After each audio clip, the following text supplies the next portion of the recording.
आज जिल्ह्याचे DPTCची बैठक होती आणि आमचे मतदारसंघाचे अनेक विषय होते. पाथरी साईबाबाची जन्मभूमी, एकनाथ शिंदे साहेबाच्या आशीर्वादाने 91 कोटी रुपये आम्हाला एकनाथ शिंदे साहेब जेव्हा महाराष्ट्राचे मुख्यमंत्री तेव्हा आम्हाला निधी दिला होता. अनेक दिवसापासून ते काम चालू करायचं होतं. अनेक त्याच्यामध्ये त्रुट्या होते. कसं आहे, जे जमीन अधिग्रहण केलेली त्यांना 2007 पासून त्यांचे ते रेडी रेकॉर्डच्या हिशोबाने पैसे दिलेले, त्यांना रिवाईज करायचा एक विषय होता.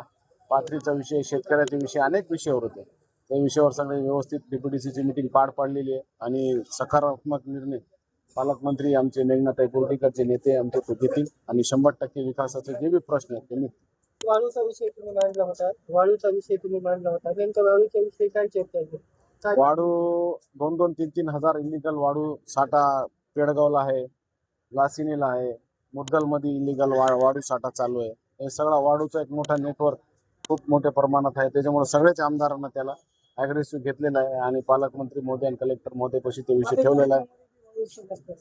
सगळीकडेच आहे, जिल्ह्यात पूर्ण जिल्ह्यामध्येच आहे. त्यामुळं त्याच्या जिथं जिथं वाळू साठा आहे तिथं कलेक्टर महोदय पालकमंत्री महोदयाने आदेश केलेला आहे ते साठा पेरण्या खोळंबल्यात, पाऊस नाही, कसं म्हणजे आता नियोजन समिती काय त्याच्यामध्ये शेतकऱ्यासाठी चर्चा झालेली आहे. जे नुकसान भरपाई जाण्याची मंगरूळला झाली ते झाली, ते आमदार महोदयाने प्रश्न उचलला होता राजेशदादांचा विषय.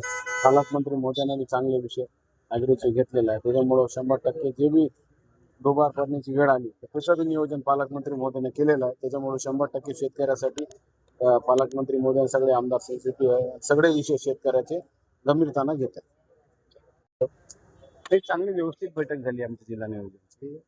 400 कोटीचा आमचा आराखडा होता, त्याला मंजुरी दिली. आणि बाकी काही विषय होते, MSCBचे विषय होते, शोधिकाचे विषय होते, पीक विम्याचे विषय होते. असे वेगवेगळ्या विषयावर चर्चा झाली.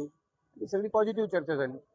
MSCBचे नेमके काय MSCBचे काय विषय, MSCB असा विषय गंभीर होता. कारण काय, 6 वाजल्यापासून 10 वाजेपर्यंत लाईट बंद होते ग्रामीणमध्ये.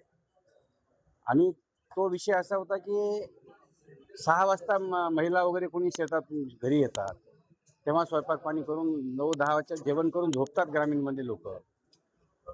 तर त्याच्यामुळं ते विषय फार गंभीर होता. मग त्याच्यासाठी आम्ही बोललो किंवा ही लाईट शेतकऱ्याला मिळाली पाहिजे, म्हणजे गावातल्या लोकांना मिळाली पाहिजे. कारण का झोपायच्या टायमात पुन्हा लाईट द्याले असा विषय होऊ लागला.